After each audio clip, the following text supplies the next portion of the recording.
Welcome everyone, स्वागत है आपका हमारे चैनल फिल्मी तोता पर।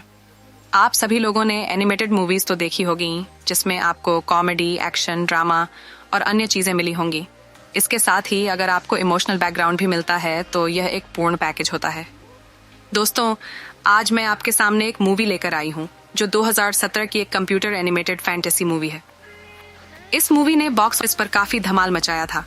मेक्सिको के अंदर जब यह मूवी रिलीज हुई थी, वो लोग इस मूवी से काफी ज्यादा रिलेट कर रहे थे।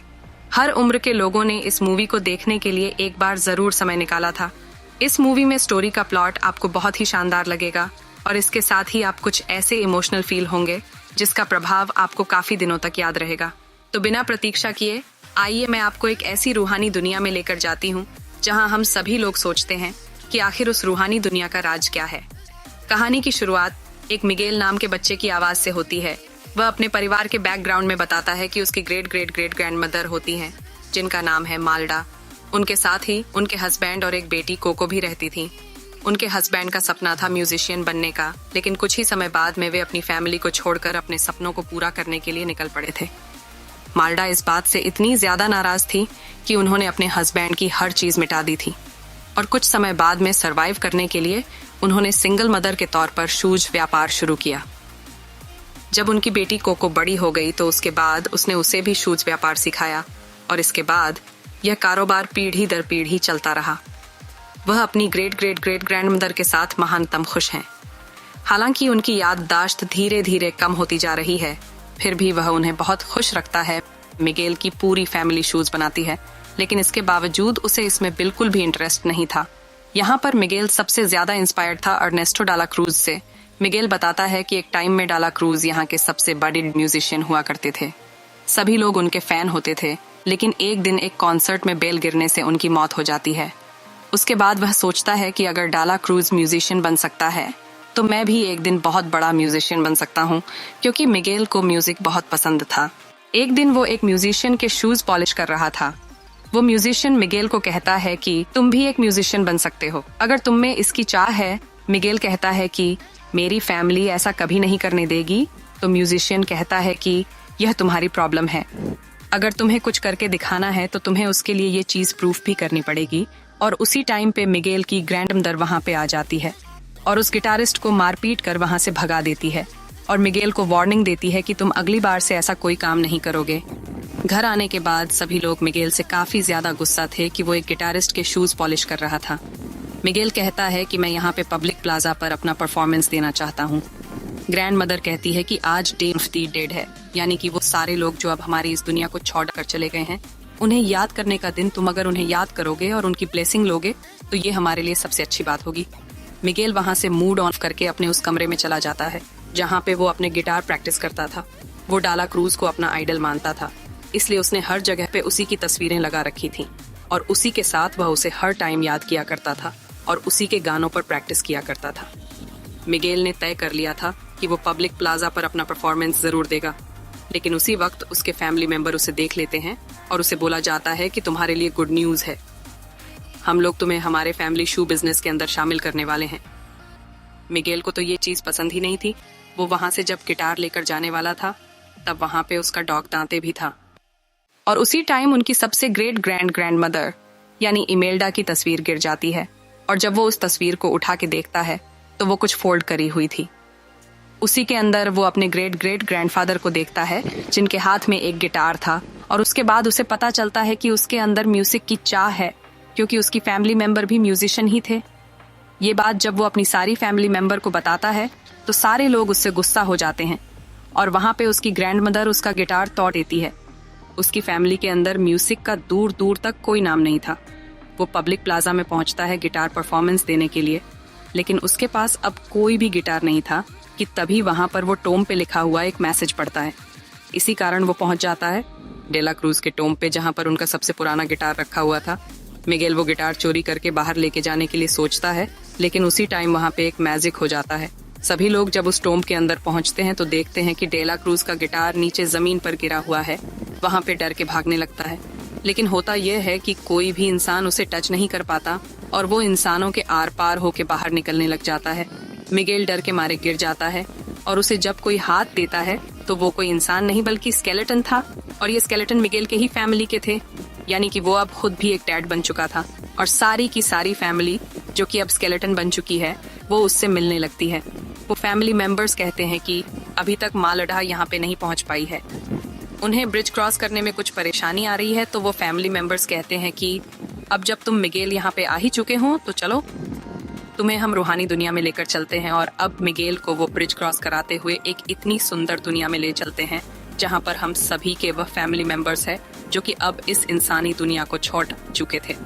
मिगेल के साथ साथ में वहाँ पे दांते भी पहुँच जाता है।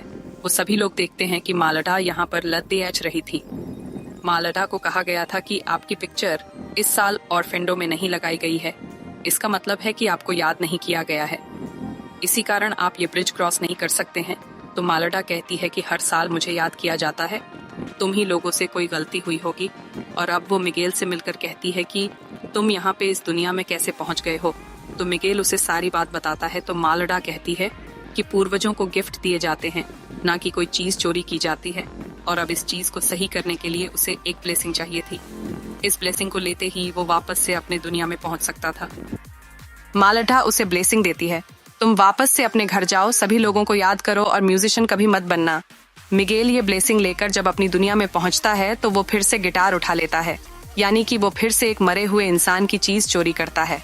लेकिन नियम को कौन टाल सकता है, और वो फिर से उसी रूहानी दुनिया में पहुंच जाता है। इमेल्डा उसे काफी ज्यादा डांटती है और मिगेल कहता है कि मुझे आपकी ब्लेसिंग नहीं चाहिए, मुझे एक म्यूजिशियन बनना है, और वो वहां से भाग जाता है। वो एक स्केलेटन पुलिस से ये बात करते हुए सुन लेता है कि अगर वो उसे ब्रिज क्रॉस करा देगा तो उसे डाला क्रूज के कॉन्सर्ट में ले जाएगा। और ये स्केलेटन था हेक्टर का। हेक्टर एक ऐसा सोल था जिसे कोई भी याद नहीं कर रहा था, और उसका फ्रेम किसी ने भी ऑर्फेंडो पे नहीं लगाया था, इसी कारण वो ब्रिज क्रॉस नहीं कर पा रहा था। यहाँ मालडा स्पिरिचुअल गार्ड को बुलाती है और उस स्पिरिचुअल गार्ड को मिगेल की टच की हुई पेटल सुंघाती है, जिससे वो पता लगा सकें कि मिगेल कहाँ गया है। अब यहाँ हेक्टर मिगेल को उन्हीं स्केलेटन के जैसे मुंह पे कलर करके बना देता है ताकि कोई उसे पहचान न सके। हेक्टर कोशिश करता है कि मिगेल यहाँ पे डाला क्रूज से मिल पाए, इसीलिए उसे वो प्रैक्टिस रूम में ले जाता है। लेकिन वहाँ पे भी बात नहीं बनती है, वहाँ पे डाला क्रूज आया ही नहीं था। तब वहाँ उसे पता चलता है कि वो अभी अपनी बिल्डिंग के अंदर ही है और वो नाइट पार्टी के लिए तैयारी कर रहा है। मिगेल यहाँ पे देखता है कि उसके हाथ धीरे धीरे स्केलेटन की जैसे बनते जा रहे हैं। अगर वो अगली सुबह तक अपनी दुनिया में नहीं पहुंचा तो वो हमेशा हमेशा के लिए इसे रूहानी दुनिया में अटक जाएगा। और इसी के साथ उसे ये भी पता चलता है कि डेला क्रूज से मिलने के लिए उसे यहाँ पे परफॉर्म करना पीडीडी रहेगा। अगर वो परफॉर्म करता है और जीत जाता है तो उसे डेला क्रूज के घर भेजा जाएगा। लेकिन उसके पास में गिटार नहीं था, इसीलिए हेक्टर उसे एक ऐसी जगह पे लेके चलता है, वहाँ पे उसे गिटार मिल सकता था। वो जिस इंसान से गिटार लेता है वो स्केलेटन हेक्टर को कहता है कि तुम मुझे गाना सुना के बताओ। तब मिगेल को पता चलता है कि हेक्टर भी एक म्यूजिशियन है। हेक्टर यहाँ पे उस स्केलेटन के लिए गाना गाने लगता है और कुछ ही समय के अंदर ये स्केलेटन इस रूहानी दुनिया को भी चौड़ेडेज के चला जाता है। तब हेक्टर मिगेल को बताता है कि अगर हम सोल्स को यहाँ पे याद नहीं किया जाता है तो ये हमारी आखिरी दुनिया होती है, यहाँ के बाद हम हमेशा हमेशा के लिए गायब हो जाते हैं। और अब मिगेल के पास में गिटार आ चुका था और उसे परफॉर्मेंस करना था ताकि वो जीत सके। मिगेल काफी ज्यादा नर्वस था, लेकिन हेक्टर उसे कॉन्फिडेंस दिलाता है कि तुम ये कर सकते हो। और उसके बाद में मिगेल बहुत ही शानदार परफॉर्मेंस देता है। एक स्केलेटन से भरी ऑडियंस के सामने सभी लोग झूम जाते हैं। और तभी वहाँ पे माल्डा अपनी पूरी फैमिली के साथ में मिगेल को ढूंढने के लिए पहुंच चुकी थी। मिगेल को जैसे ही पता चलता है कि उसकी फैमिली यहाँ पर है तो वो वहाँ से भागने लगता है। और अब हेक्टर को पता चलता है कि मिगेल ने उससे झूठ बोला था कि उसकी तो कोई फैमिली ही नहीं है। मिगेल इन सभी लोगों से भागता भागता एक जगह पे पहुंचता है और वहाँ पे माल्डा भी पहुंच जाती है। मेल्डा और मिगेल में बात होती है कि तुम आखिर ऐसा क्यों कर रहे हो। तो मिगेल कहता है कि जिसमें मेरी खुशी है, फैमिली को तो उसे सपोर्ट करना चाहिए, ये किसी तरीके का कोई फैमिली सपोर्ट नहीं होता है। इसके बाद में मिगेल वहाँ पे डेला क्रूज के घर में जाने की कोशिश करता है, लेकिन इसमें वो सक्सेसफुल नहीं होता है कि तभी उसे वो बैंड ग्रुप मिलता है जो कि उस कॉन्सर्ट के अंदर जीता था। वो उन्हीं की हेल्प लेके डेला क्रूज के कॉन्सर्ट में पहुंच जाता है। वो वहां पे देखता है कि जो सारे लोग मर चुके हैं, जो कि बहुत बड़ी बड़ी हस्तियां रह चुकी थीं, वह सभी लोग इस कॉन्सर्ट को अटेंड कर रहे थे। वो वहां पे डेला क्रूज से मिलने की सारी कोशिश करता है, लेकिन सक्सेसफुल नहीं हो पाता है। तभी मिगेल सोचता है कि अगर मुझे अपनी ग्रेट ग्रेट ग्रैंडफादर से मिलना है तो मुझे उन्हें ये प्रूव करके दिखाना पड़ी रहेगा कि मैं भी एक म्यूजिशियन हूँ। और तभी वो वहां पर गाना गाने लगता है। लेकिन उस समय वो पूल के अंदर गिर जाता है। डेला क्रूज उसे पुल से निकाल भी लेता है और मिगेल कहता है कि मैं आपका ग्रेट ग्रेट ग्रेट ग्रैंडसन हूँ। ये बात सुन के डेला क्रूज काफी ज्यादा खुश हो जाता है और सभी लोगों से मिगेल को मिलवाने लगता है। अब मिगेल कहता है कि आप मुझे ब्लेसिंग दीजिए ताकि मैं वापस से अपनी दुनिया में जा सकूं और एक अच्छा सा म्यूजिशियन बन सकूं। और उसी टाइम इन लोगों के सामने हेक्टर आ जाता है और अब हेक्टर और डेला क्रूज के बीच में आर्ग्यूमेंट होने लगता है और वहाँ पे मिगेल को पता चलता है कि डेला क्रूज के सारे सॉन्ग्स डेला क्रूज ने नहीं बल्कि हेक्टर ने लिखे थे और डेला क्रूज ने ये सारी चीजें चुरा ली थी। और इसी के साथ में इन लोगों को एक सीन भी याद आता है जहाँ पे डेला क्रूज ने अपने एक साथी को पॉइजन देकर मार दिया था और अब हेक्टर को समझ में आता है कि उसकी मौत भी डेला क्रूज ने ही की थी। जब हेक्टर ये म्यूजिशियन लाइन छोड़कर अपनी फैमिली में वापस जाने वाला था तो डेला क्रूज ये चीज बिल्कुल नहीं चाहता था। सभी लोगों को पता चल जाता है कि डेला क्रूज ने कोई गाना नहीं लिखा है, इसीलिए वो हेक्टर को पॉइजन देकर मार देता है और अब वो हेक्टर की लास्ट पिक्चर भी अपने पास में रख लेता है। डेला क्रूज यहाँ पे हेक्टर और मिगेल को काफी बड़ी केव के अंदर फेंकवा देता है जहाँ से बाहर निकलना नामुमकिन था और तब हेक्टर कहता है कि मुझे सिर्फ और सिर्फ अपनी बेटी से मिलना था, इसी कारण मैं ये ब्रिज क्रॉस कर रहा था।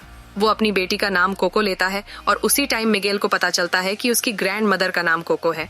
मिगेल वो पिक्चर हेक्टर को दिखाता है और तब हेक्टर कहता है कि ये मेरी बेटी है और अब इन दोनों को आपस में पता चलता है कि ये दोनों तो एक फैमिली है। डेला क्रूज मिगेल का फैमिली मेंबर नहीं है बल्कि हेक्टर इनका फैमिली मेंबर है। हेक्टर बताता है कि मैंने ये सारे गाने मेरी बेटी यानी कोको के लिए लिखे थे लेकिन मेरी डायरी डेला क्रूज ने चुरा ली थी। और अब मिगेल बहुत ज्यादा खुश था कि वो एक मर्डर का ग्रेट ग्रेट ग्रैंड सन नहीं है। और उसके बाद में वहां पे दांते आ जाता है उनकी हेल्प के लिए और वो अपने साथ में स्पिरिचुअल गार्ड को भी ले आता है जिसके ऊपर मेल्डा बैठी थी और अब वो लोग मिगेल और हेक्टर को रेस्क्यू कर लेते हैं। मेल्डा मिगेल से मिलकर काफी ज्यादा खुश थी और अब मिगेल यहाँ पर हेक्टर की सारी बात बताता है। मालडा हेक्टर से काफी ज्यादा नाराज थी क्योंकि हेक्टर उसे छोड़कर चला गया था, लेकिन तभी वहां पर हेक्टर की पावर्स कमजोर होने लग रही थी। हेक्टर मरता जा रहा था क्योंकि कोको की याददाश्त मिटती जा रही थी और सिर्फ कोको ही ऐसी जिंदा इंसान थी जिसकी यादों में हेक्टर था। अब मिगेल यहाँ पे मालडा से उसकी हेल्प करने के लिए कहता है ताकि वो डेला क्रूज से ये पिक्चर लें कि अपने घर पे अरफेंडो में लगा सके ताकि हेक्टर हमेशा हमेशा के लिए बच जाए। अब ये सभी लोग डेला क्रूज के कॉन्सर्ट में पहुंच जाते हैं। उन सबकी प्लानिंग थी कि बस डेला क्रूज से कैसे भी करके वो पिक्चर लेनी है और मिगेल को ब्लेसिंग देके उसकी दुनिया में पहुंचाना है। उसी टाइम उनके सामने डेला क्रूज आ जाता है। माल्डा डेला क्रूज को काफी ज्यादा खरी खोटी सुनाती है कि तुम्हारे कारण मेरा हस्बैंड मुझसे दूर हो गया। ये बात सुन के हेक्टर काफी ज्यादा खुश था कि माल्डा अभी भी उसे याद करती है। माल्डा वो पिक्चर लेके भागने ही वाली थी कि तभी वो स्टेज पे पहुंच जाती है और उसके सामने माइक था। हेक्टर और मिगेल कहता है कि आप गाना शुरू करिए और वहाँ पे डेला क्रूज ने माल्डा को पकड़ने के लिए अपने गार्ड्स को भेज दिया था। माल्डा यहाँ पे गाना गाना शुरू करती है और डेला क्रूज भी वहाँ पे पहुंच जाता है। डेला क्रूज माल्डा से वो पिक्चर लेने की कोशिश करता है, लेकिन इमेल्डा वो पिक्चर लेके फाइनली मिगेल के पास पहुंचती है और उसे वापस घर जाने की ब्लेसिंग देती है। और उसी टाइम डेला क्रूज आके मिगेल को उठा लेता है और जोर जोर से चिल्लाने लगता है कि अगर तुमने ये सच्चाई सभी को बता दी तो मुझे कौन याद करेगा।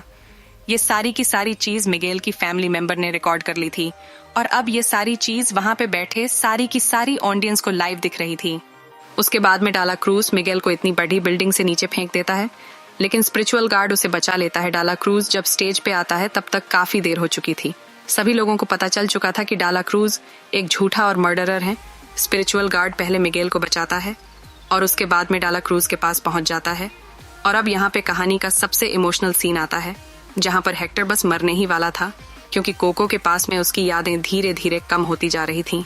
अगर कोको हेक्टर को बिल्कुल याद नहीं करती है तो वो इस दुनिया को हमेशा हमेशा के लिए छोड़ दिए के चला जाएगा। और सोचिए कि अगर आप ऐसी दुनिया में हो जहां पर आपको कोई याद ही ना करे तो सोचिए आप लोगों को कैसा लगेगा। मिगेल वहां पे जल्दी से उन लोगों की ब्लेसिंग लेता है और फिर से अपनी दुनिया में पहुंचता है जहां पे वो प्रॉमिस करके जाता है कि मैं कोको को कभी आपको भूलने नहीं दूंगा। मिगेल वहां पर अपनी दुनिया के अंदर पहुंचता है और गिटार लेकर सबसे पहले कोको के पास भागता है। मिगेल की ग्रैंड मदर उसे वहां तक पहुंचने नहीं देती है, लेकिन फिर भी वो वहां तक पहुंच ही जाता है और वो कोको को याद दिलाता है, लेकिन कोको वहां पे कुछ रिएक्ट नहीं करती है। सब वो काफी ज्यादा बूढ़ी हो चुकी थी और अब मिगेल के पास आखिरी ऑप्शन था कि वो गिटार बजाए और उसके बाद में मिगेल यहाँ पे गिटार बजाता है और उनका सबसे फेवरेट सॉन्ग यानी कि रिमेम्बर मी गाता है और तभी कोको अपने फादर को याद करने लगती है। ये काफी इमोशनल सीन चल रहा था। अगर आप ये मूवी देखेंगे तभी इस बात को समझ पाएंगे। और अब कोको अपने पास में से एक बुक खोलती है और बताती है कि इसके अंदर मेरे फादर की सारी चीजें लिखी हुई हैं। यानी कि इसके अंदर हेक्टर ने सारे गाने लिखे थे जो कि उसने कोको अपनी बेटी के लिए लिखे थे, और इसी के साथ में हेक्टर की तस्वीर भी अब उन्हें मिल जाती है। अगले साल अब हर जगह सच्चाई का पता चल चुका था। कोई भी इंसान अब डाला क्रूज को याद नहीं कर रहा था, क्योंकि हेक्टर के बारे में सभी लोगों को मिगेल ने बता दिया था कि ये सारे गाने तो हेक्टर के लिखे हुए थे। मिगेल यहाँ पे अपनी छोटी बहन को ये सारी चीजें बताता है, फैमिली के हर एक मेंबर से इंट्रोड्यूस कराता है। इसी के साथ में जब हेक्टर रूहानी ब्रिज को क्रॉस करने वाला था तो वो भी अब वैलिड था, क्योंकि उसकी तस्वीर भी अब ऑर्फेंडो में रखी गई थी। इस साल रूहानी दुनिया के अंदर कोको भी थी, क्योंकि कोको इंसानी दुनिया को छोड़ के चली गई थी, और अब ये सारी की सारी family day on off the dead पे मिगेल के घर पे आती है, जहाँ पर थे जिंदा लोग और साथ में वो लोग जिनकी सिर्फ और सिर्फ सोल बाकी है। और अब मिगेल की फैमिली ने यहाँ पे म्यूजिक को भी अपना लिया था, और मिगेल यहाँ पे काफी जोरों शोरों से म्यूजिक प्ले कर रहा था और सभी लोग एंजॉय कर रहे थे। इसी के साथ में ये कहानी यहाँ पे खत्म होती है। तो दोस्तों, मेरे रिकमेंडेशन ये रहेंगी कि आप ये मूवी जरूर देखिएगा। तो दोस्तों, चलिए मैं मिलती हूँ आप सभी लोगों से ऐसे ही खूबसूरत एनिमेटेड मूवी के साथ में। तब तक के लिए गुड बाय।